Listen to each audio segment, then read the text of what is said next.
నీకేం చేస్తోంది అంటే ఏం చెప్పాలి మీరు? నాకు జన్మనిచ్చిందండి, అమ్మ నన్ను కడుపులో పెరగడానికి అవకాశం ఇచ్చిందండి. అమ్మ కడుపులో పెరగడం, నిన్ను రక్షించడం, పిండం బయట ఎక్కడ ఉంటే పిల్లి ఎత్తుకుపోతుంది. అమ్మ కడుపులో పెట్టుకుంది కాబట్టి ఆ పిండం ఉంది. ఆ పిండానికి అమ్మ అన్నం పెట్టింది, తను తిన అన్నంలో భాగం పెట్టింది, పిండం పెరిగింది. అమ్మ ఊపిరిలోంచి ఊపిరి పోసుకుంది, ఇవన్నీ రక్షణే. బయటికి వచ్చాడు, అమ్మ పాలిచ్చింది, రక్షించింది. మలమూత్రములను తనవితాను తీసుకోలేకపోయాడు, అమ్మ తీసింది, రక్షించింది. తప్పటడుగులు వేశాడు, అమ్మ చెయ్యిచ్చి నడిపించింది, రక్షించింది. తనిప్పుడు నిద్రపోవాలో తెలియదు, అమ్మ పడుకోపెట్టి నిద్రపుచ్చి ఏవీ కరవకుండా రక్షణ పెట్టింది, రక్షించింది. తను జడుచుకున్నాడు, అమ్మ విభూతి పెట్టి కాపాడింది. తను ఉలిక్కి పడుతున్నాడు, అమ్మ తన గుండెల్లోకి చేర్చుకుని బెంగ పెట్టుకుని భయపడనవసరం లేకుండా రక్షణనిచ్చి అమ్మ గుండెల్లో తలపెట్టుకుని హాయిగా నిద్రపోయేటట్టుగా పడుకోపెట్టింది.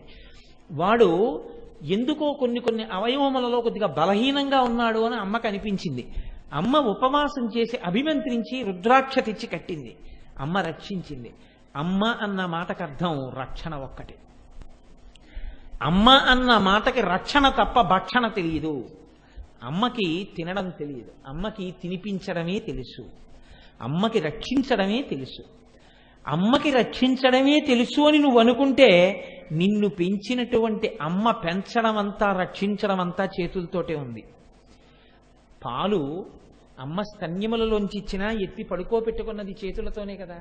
అందుకని నీ రక్షణ అంతా అమ్మ చేతులతో చేసినట్టే అమ్మ కూడా రక్షణ అంతా చేతులతోనే చేస్తోంది.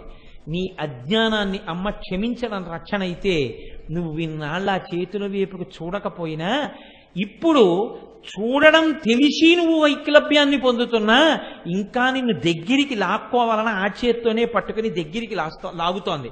నువ్వు ఇలా దూరంగా పోదామంటే ఆవిడ ఇంకా గట్టిగా పట్టుకు లాగుతోంది దగ్గరికి. వద్దు, రా రా రా అని లాగుతోంది. ఈ లాగడం ఆ చేతులతో లాగుతోంది కాబట్టి ఆ చేతులకి క్షమించడం తెలుసు, ఆ చేతులకి కన్నీళ్లు తుడవడం తెలుసు, ఆ చేతులకి రక్షించడం తెలుసు, ఆ చేతులకి నీ కోరికలు తీర్చడం తెలుసు, ఆ చేతులకి నీ ప్రస్థానం ఎటుండాలో చూపించే కాళ్ళు చూపించడం తెలుసు. ఇప్పుడు ఆ చేతుల కన్నా రక్షకత్వం లోకంలో ఎక్కడుంది? ఈ రక్షకత్వం కలిగిన చేతులు అని మీరు గుర్తెరగాలని మహాపురుషులైనటువంటి వారు తాము అనుభవించినటువంటి విషయాల్ని అరమరిక లేకుండా గ్రంథస్థం చేశారు. మీకు నేను ఒక్క ఉదాహరణ చెప్తాను, కొంచెం జాగ్రత్తగా పట్టుకోగలిగితే. లోకంలో ఎవడైనా తన గొప్ప చెప్పుకుంటాడు, నేను ఇంతవాణ్ణండి, నేను అంతవాణ్ణండి అని చెప్తాడు. తన జీవితంలో తాను భంగపడ్డ విషయాలు, తాను తప్పు చేసిన విషయాలు చెప్పడం. ఎవడు చెప్తాడో తెలుసా అండి? ఎవడు మహాత్ముడో వాడు ఒక్కడే చెప్తాడు. ఎందుకని చెప్తాడంటే అసలు తప్పు చెయ్యని వాడికి ఒప్పు గొప్ప ఎప్పుడు తెలుసు. కాబట్టి నేను తప్పు చేశానని చెప్పుకుంటాడు, నేను తప్పు చెయ్యబోయానని చెప్పుకుంటాడు. అది చూసిన వాళ్ళు లేరు, లేకపోయినా ఆయన చెప్పేసుకుంటాడు. నాకు ఒక్కొక్కసారి మహాత్మా గాంధీ గారి జీవిత చరిత్ర చదువుతుంటే ఆశ్చర్యంగా ఉంటుంది. ఇవాళ జీవిత చరిత్రలు అంటే ఏమిటంటే అసలు ఆవిష్కరణ జరగకముందే పెద్ద పెద్ద వివాదములకు హేతువులేవో అవి పనికి మాలినటువంటి చర్చలు. మహాత్ముడు హే రామ్ అన్నాడా అనలేదా? ఆయనలా బతకడం నీకొచ్చా? ఒక్కడుగు. నువ్వెవడిగా ఆయన అన్నాడో లేదో ఇన్నాళ్ల తర్వాత సర్టిఫికెట్ ఇవ్వడానికి? అంటే పాపం మూట కట్టుకోవడం అంటే అదే. ఆయన సమాధి మీద కూడా హే రామ్ అని రాసేసిన తర్వాత ఇప్పుడు నువ్వు ఎందుకు అది చెప్పి నువ్వు లోకాన్ని ఏం ఉద్ధరిద్దాం అనుకుంటున్నావు? నీ మాటలకి నమ్మేవాడు ఎవడైనా ఉన్నాడా? ఎందుకు ఆ మాటలు? ఆ మాటలు వాడెవడో కారు కూత కూశాడు, నువ్వెందుకు దాన్ని పేపర్లలో రాయడం? పిల్లల్ని పాడు చేయడానికి తప్ప చదువుకునే వాళ్ళని. చూడండి, గాంధీ గారు తన స్వీయ చరిత్రలో ఒక విషయం నాకు స్ఫురణలోకి వస్తోంది. ఆయన ఒకనొకనాడు తన స్నేహితుడితో కలిసి ఒక వేశ్యలు ఉండేటటువంటి వాడకి వెళ్ళారు. అక్కడ చాలా అందచందములు కలిగినటువంటి ఒక వేశ్యతో సంభాషణలో పడ్డారు. ఆ సంభాషణ ముదిరి ఆయన తన యొక్క స్వస్థితి నుంచి జారిపోయే స్థితికి వచ్చేసింది. పక్కన ఉన్న స్నేహితుడు చూశాడు, అతను అక్కడ తప్పు చేయడానికే వచ్చాడు అతను. కానీ ఆయనకి గాంధీ గారు తప్పు చేయడం ఇష్టం లేదు. ఎందుకంటే గాంధీ గారు అమ్మకి ప్రమాణం చేసి ఆఫ్రికా వచ్చారన్న విషయం ఆయనకి తెలుసు. అతను నిలదీశాడు, నీ మాటలు చూస్తుంటే ఏ క్షణంలోనైనా నువ్వు జారిపోవడానికి సిద్ధంగా ఉన్నావు.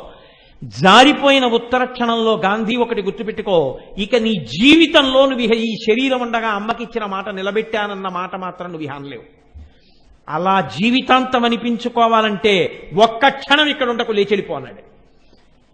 గాంధీ గారిని వీప్ మీద ఎవరో కొరడాతో కొట్టినట్టు అనిపించి లేచి బస్సు ఎక్కి వెళ్ళిపోయారు. అలా నేను వెళ్ళిపోయాను కాబట్టి తప్పు చెయ్యలేదని రాసుకున్నాను. ఇది గాంధీ గారు రాసుకోక్కర్లేదు, ఎవరికీ తెలియదు. ఆయన మహాత్ముడు కాబట్టి రాసుకున్నారు. పెద్దలు తమ జీవితంలో వచ్చినటువంటి వైక్లభ్యములను, తొట్టుపాటులను ఏమి అరమరిక లేకుండా స్వాగతించి చెప్పుకుంటారు. అవి నిజమైన జీవిత చరిత్రలు. అవి ఇంట్లో ఉండాలి, తాను చదవాలి, పిల్లలతో చదివించాలి. ఒక భోజనం చేస్తున్నప్పుడో పలహారం చేస్తున్నప్పుడో వాటి గురించి చర్చించాలి. చూడరా జీవితాలు అని. అలా ఎక్కడ మాట్లాడబడుతుందో అక్కడ పిల్లల యందు సంస్కారానికి పునాదులు ఏర్పడతాయి. అయితే ఇవాళ దురదృష్టం ఏమిటంటే మాట్లాడే తల్లి, మాట్లాడే తండ్రి ఉన్న, వినే ఓపిక ఉన్న పిల్లలు కూడా తగ్గిపోతున్నారు. ఎందుకంటే టీవీ కన్నా ప్రపంచం అక్కర్లేదు. తండ్రి చెప్పిన దానికన్నా, తల్లి చెప్పిన దానికన్నా టీవీ చెప్తేనే సత్యం తప్ప ఆయన చెప్పినది సత్యం కాకపోవచ్చు అని వాళ్ళకు ఒక అనుమానం. ఇవాల్టి సంస్కారం అలా అయిపోతోంది. నేనైతే అనుకుంటాను ఇదంతా కలిపురుషుని యొక్క ప్రభావము అనుకుంటూ ఉంటాను.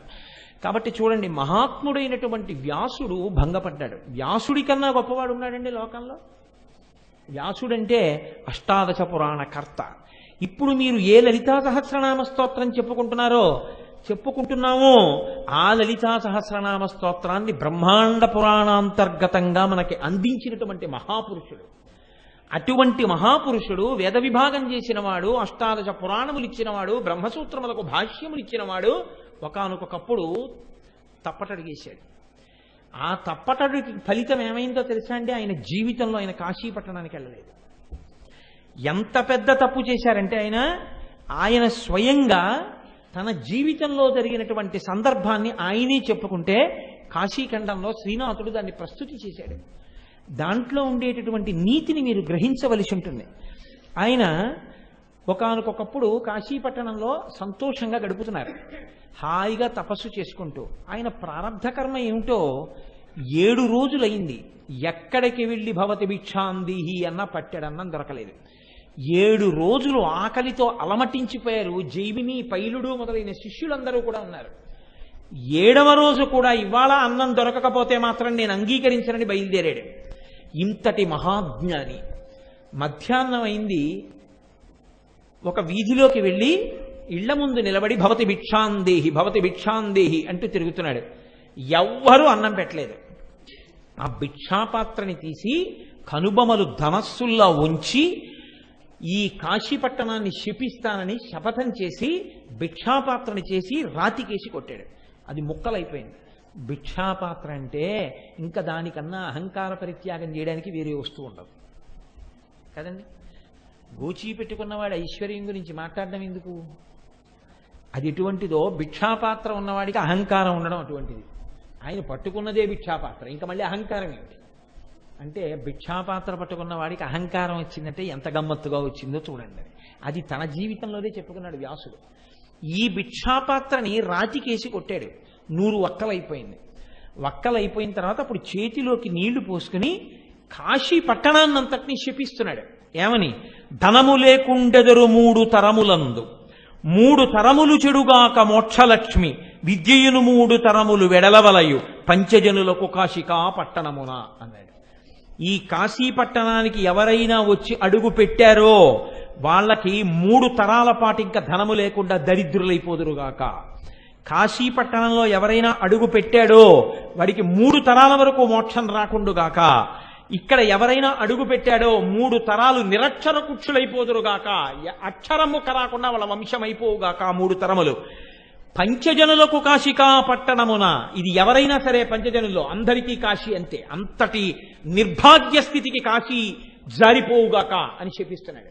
ఏమిటి ఇంత జ్ఞాని అన్నం పుట్టలేదని శపిస్తుంటే నీళ్లు తీసుకుని ఇక విడిచిపెట్టబోతున్నాడు. అంతే, అక్కడున్న గుమ్మం తెరుచుకుంది. ఒక 50 సంవత్సరాల ముదుసలి స్త్రీ ఒక ఆమె పైకొచ్చింది. కాలి మంజీరములు గల్లు గల్లుమంటూ చేతి గాజులు చప్పుడు చేస్తూ ఇంత బొట్టుకని పైకొచ్చి ఆగు ఆగు ఆగు అని ఆవిడంది. ఓ సత్యవతీ పుత్ర వ్యాస, ఇంతటి మహాజ్ఞానివే 7 రోజులు అన్నం పుట్టలేదని కాశీపట్టణాన్ని శపించబోతున్నావా? నీకు తెలియదా? ఇక్కడ మధ్యాహ్నం అయ్యేటప్పటికి సమస్త భూతకోటికి అన్నం పెడుతుంది అన్నపూర్ణమ్మ. విశాలాక్షి బిడ్డలు ఎక్కడ అన్నం తినలేదు అని చూసి చూసి అన్నం పెడుతుంది. అందుకే ఇప్పటికీ కాశీలో అన్ని అన్నదాన సత్రములు అమ్మవారే పెడుతుందిట. కాశీ పట్టణంలో మధ్యాహ్నం తిన్న అన్నం విశాలాక్షి పెట్టిన అన్నమే. అందుకే అన్నపూర్ణాష్టకంలో శ్లోకం చెప్పకుండా కాశీలో అన్నం అసలు తినకూడదు. న్యాయానికైతే ఇంట్లో అయినా అంతే. ఒక్కసారి ఆ అన్నపూర్ణాష్టకంలో ఒక్క శ్లోకమైనా చదువుకుని మనం అప్పుడు జ్ఞానవైరాగ్య సిద్ధ్యర్థం భిక్షాం దేహీ చ పార్వతీ మాతా చ పార్వతీదేవి పితాదేవో మహేశ్వర బాంధవ శివభక్తాశ్చ స్వదేశో భువనత్రయం అని శంకర భగవత్పాదులు అంటారు. చక్కగా చదువుకుని మనం అప్పుడు అన్నం తినవలసి ఉంటుంది. అటువంటి కాశికాపట్టణంలో మధ్యాహ్నం అన్నం ఎవరు పెడతారో నీకు తెలీదా వ్యాస? ఇక్కడ ఉన్న సమస్త పిపీలికాది పర్యంతమనకు మధ్యాహ్నం వేళలో అన్నం పెట్టేది నేనే, ఏ రూపంలో పెట్టినా. శ్రీ విశాలాక్షి బంగారు తెడ్డునందు అమృతపాయ సమసగున అభ్యాగతులకు కాశికాపురి మధ్యాహ్న కాలమనగా వినియు నెరుగవి ఆతిథ్య వేళలందు. మధ్యాహ్నం అయ్యేటప్పటికే అన్నపూర్ణం ఇక్కడ అన్నం పెడుతుంది. నీకు తెలియదా వ్యాసాయి విషయం? నీకు 7 రోజుల నుంచి అన్నం దొరకట్లేదంటే, నేను పెట్టట్లేదు అంటే ఎందుకు పెట్టకుండా ఉండి ఉంటాను? ఈశ్వరాజ్ఞ. ఈశ్వరుడు ఎందుకు నీకు అన్నం దొరకకుండా చేశాడు? మహానుభావుడు, మహాజ్ఞాని వ్యాసుడు 7 రోజులు అన్నం దొరకపోయినా ఈ కాశీలో ప్రాణం పోతే చాలంటాడు తప్ప అన్నం కోసం వెంపర్లాడడు అనుకున్నాడు విశ్వేశ్వరుడు. నీ ద్వారా లోకానికి ఆ గొప్పతనాన్ని చూపించాలనుకున్నాడు. నువ్వేం చేశావు? భిక్ష లేదని ఇంత కోపింతురయ్యా కాశికాపట్టణమున కానినేయ, నీ మనశ్శుద్ధి తెలియంగా నీలకంఠుడింత చేసెనుగాక ఇదేమి భ్రాంతి. నీలకంఠుడు మహానుభావుడు శంకరుడు నిన్ను పరీక్ష చేయడం కోసమని అన్నం దొరకకుండా చేశాడు తప్ప ఇక్కడ మధ్యాహ్నం అయ్యేటప్పటికి అన్నం పెట్టడానికి నేను లేనయ్యా. అటువంటిది కాశికాపట్టణాన్నే శపించేద్దాం అనుకుంటున్నావా? పరమశివుడు ఎంత కోపిస్తాడో తెలుసుకున్నావా? సరే వెళ్ళి గంగానదిలో స్నానం చేసి అభిషేకం చేసుకుని రా భోజనానికి వడ్డిస్తానంది. ఆవిడే విశాలాక్షి, ఆవిడే అన్నపూర్ణ అని గ్రహించలేకపోయాడు ఇంతటి వ్యాసుడు. దేని మీద? అన్నం మీద భ్రాంతితో. తనీ చెప్పుకున్నాడు. వెళ్ళాడు, గంగలో స్నానం చేశాడు, అభిషేకం చేసుకున్నాడు, కడుపు నకనకలాడిపోతోంది. వచ్చాడు. మీరు కాశీఖండం చదివితే తెల్లబోతారు. ఒక్క తాలింపు వాసన లేదు, ఒక పోపు వాసన లేదు, ఓ కూరగాయలు తరిగిన సందర్భం లేదు, ఎక్కడ ముచికలు కనపట్టం లేదు, వేడి లేదు, పొగ లేదు, వండుతున్న పాత్రలు లేవు, చప్పుళ్ళు లేవు. ఓహో, ఈ యువతి మోసం చేసింది రామన్ని, ఈమెని కూడా శపించవలసి ఉంటుందా ఏం అనుకున్నాడు. ఆవిడంది, వచ్చారా భోజనానికి? రండి కూర్చోండి. అందరూ కూర్చున్నారు శిష్యులతో కలిసి. కూర్చున్న తర్వాత అమ్మవారంది తన పక్కన ఉన్నటువంటి పరిచారికలు కొంతమంది స్త్రీలను పిలిచి, పోషిరా ఎల్లవారికి అపోషణములు ఆరగింపుడు లెండు మీ కమృతమస్తు పొద్దుపోయను జుండని బుజ్జగించి మ్రొక్కి అంజలి ఎత్తి అమ్ముదుక పణతి. వృద్ధురాల్లా కనపడుతున్నటువంటి ఆ ఆడావిడ తన చుట్టూ ఉన్న స్త్రీలను పిలిచి వీళ్ళకి ఆపోషణం వేయండి అంది. వేసిన తర్వాత ఏం లేవు విస్తట్లో, నీళ్లు చుట్టూ తిప్పుతారు ఆపోషణం అని. ఆ నీళ్లు వేశారు చేతిలో. ఆవిడంది, అమృతమస్తు, మీ కడుపులు నిండుగాక, మీకు సమస్త పదార్థములు లభించుగాక, ఇప్పటికే ఆలస్యమైంది, కడుపు నిండా భోజనం చేయండి అంది. ఉత్యాకుంది. చేతిలో నీళ్లు పోశారు ఆపోషణం. ఇప్పుడు ఆపోషణం పోసిన తర్వాత ఒక లక్షణం ఉంటుంది. ఇంటికి అతిథిగా వస్తే తన చెంబు తను పట్టుకుని వెడతాడు, తన పాత్ర మడి కట్టుకుని నీళ్లు పట్టుకుని వెడతారు. పూర్వం ఉండే ఇప్పుడు ఎవరికి ఆ మర్యాద లేదు, అలా వెళ్ళేవాడు లేడు. వెళ్ళినా వాడికి అలా మర్యాద చేయాలని తెలిసినవాడు లేడు. ఒకవేళ ఇల్లు అటువంటిది అనుకుని మీరు వెళ్ళారనుకోండి, అక్కడ ఏం ఉండదు, అలా ఏం మర్యాదలు ఉండవు. అటువంటి అంటే వాళ్ళకి తెలియదని మీరు తెలుసుకోవాలి. అప్పుడు ఇప్పుడు వెళ్ళి ఆయన కూర్చున్న తర్వాత చెయ్యిలా పెడితే ఆపోషణ అంటే ఓ మాట వేస్తారు నీళ్లు తాగి విస్తరి చుట్టూ తిప్పిన తర్వాత ఆ ఇంటి యజమాని 5 మాటలు చెప్తాడు. అప్పుడు తాను 5 మాటలు చెప్తాడు. ఇది అన్న తర్వాత అప్పుడు తినాలి. అప్పుడు అందుకే ఇంటికి పిలిస్తే పెద్దల్ని భోజనానికి, మా ఇంటికి అన్నం తినడానికి రండి అనకూడదు, మా ఇంటికి దేవతార్చనకి రండి అంటారు. ఎందుకో తెలుసా అండి? ఆయన వచ్చి అన్నం తింటే ఆయన యజ్ఞం చేసి వెళ్ళిపోయినట్టు. ఆయనకు అన్నం పెట్టడం అంటే యజ్ఞానికి హవిస్సులు ఇచ్చేసినట్టే. ఆయన విస్తట్లో మీరు ఎన్ని మాటలు వేశారో, ఆయన ఎన్ని మాటలు నోట్లో పెట్టుకున్నాడో అన్ని మాటలు యజ్ఞాగ్నికి హవిస్సులు ఇచ్చినట్టుగా లెక్కకొస్తుంది. అందుకే మహాత్ములు ఇంటికి వచ్చి అన్నం తినడం అంటే మాటలు కాదు. ఎందుకు వస్తారు, ఎందుకు తింటారు, వాళ్ళకి ఏం పని? వచ్చారంటే అంత మర్యాదగా పెట్టవలసి ఉంటుంది. కాబట్టి చూడండి, శ్రద్ధాయాం ప్రాణే వినిష్టో అమృతం జుహోమి అంటారు. అంటే ఈయనేమంటాడంటే ఓం ప్రాణాయ స్వాహ అంటాడు. ఈ ప్రాణాయ స్వాహ అన్నప్పుడు ఈ వేలు ఇలా పెట్టి ఈ మృగముద్ర పట్టి నేతి అన్నపు ముద్ద తీసి పళ్ళకి తగలకుండా నాలుక మీద పెట్టి మింగుతారు. అప్పుడు ఇక్కడే ఉన్నటువంటి అగ్నిహోత్రానికి హవిస్సు అవుతుందని ముందు. అందుకని ముందు వాళ్ళేమంటారంటే శ్రద్ధాయాం ప్రాణే వినిష్టో అమృతం జుహోమి, నివిష్టో అమృతం జుహోమి అంటారు. అంటే ఓం ప్రాణాయ స్వాహ అంటాడు. ఇప్పుడు వాళ్ళేమంటారంటే శ్రద్ధాయాం అపానే నివిష్టో అమృతం జుహోమి అంటారు. ఓం అపానాయ స్వాహ అంటాడు. శ్రద్ధాయాం వ్యానే నివిష్టో అమృతం జుహోమి అంటే ఓం వ్యానాయ స్వాహ అంటాడు. ఇలా 5 మాటలు చెప్తారు. 5 మాటలు ఈయన ఏమంటాడంటే ఓం ప్రాణాయ స్వాహ, ఓం అపానాయ స్వాహ, ఓం వ్యానాయ స్వాహ, ఓం ఉదానాయ స్వాహ, ఓం సమానాయ స్వాహ అని పుచ్చుకుంటాడు. ఆయన మరి ఆపోషణ వేసిన తర్వాత తిప్పాక పుచ్చుకోవాలి.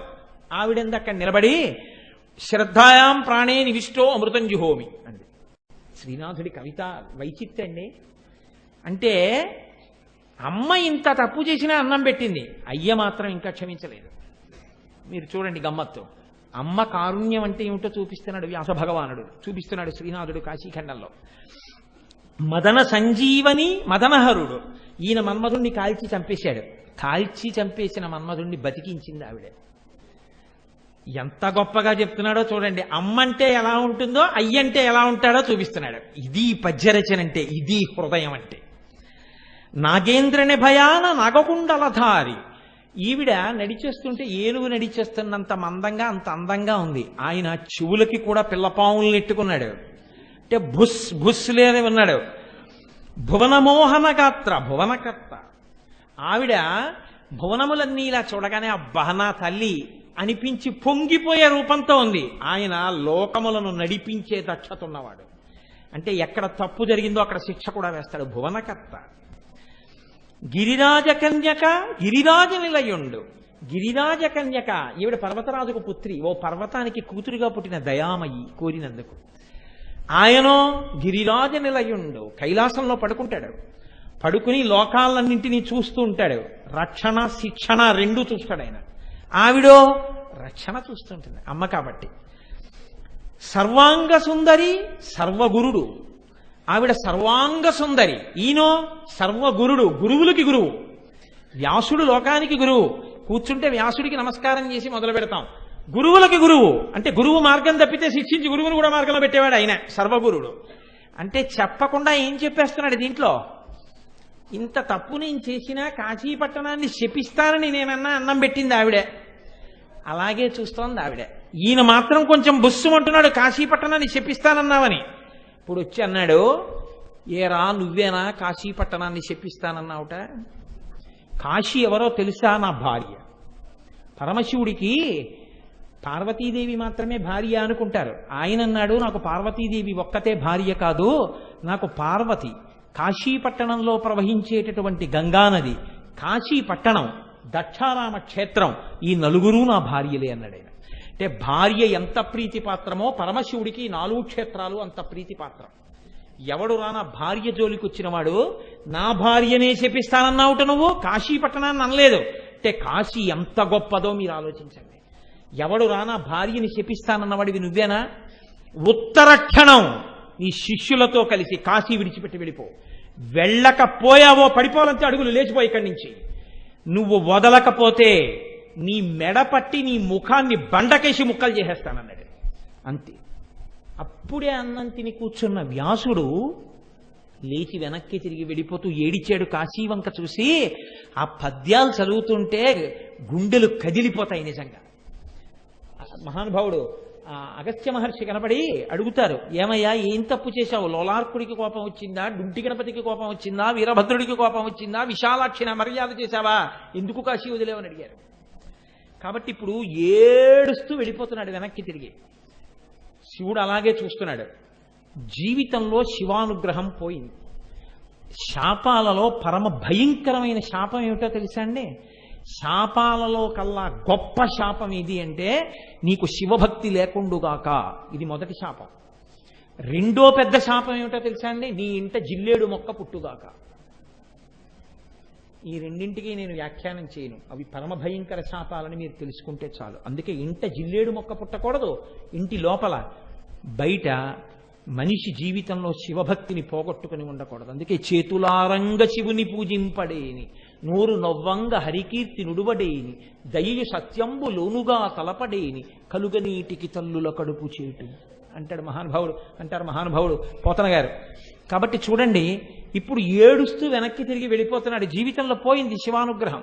ఇప్పుడు ఎలా తన బతుకు? ఎంత వ్యాసుడైతే, ఎంత పురాణకర్త అయితే, ఎంత వేద విభాగం చేసిన వాడైతే ఏది శివానుగ్రహం?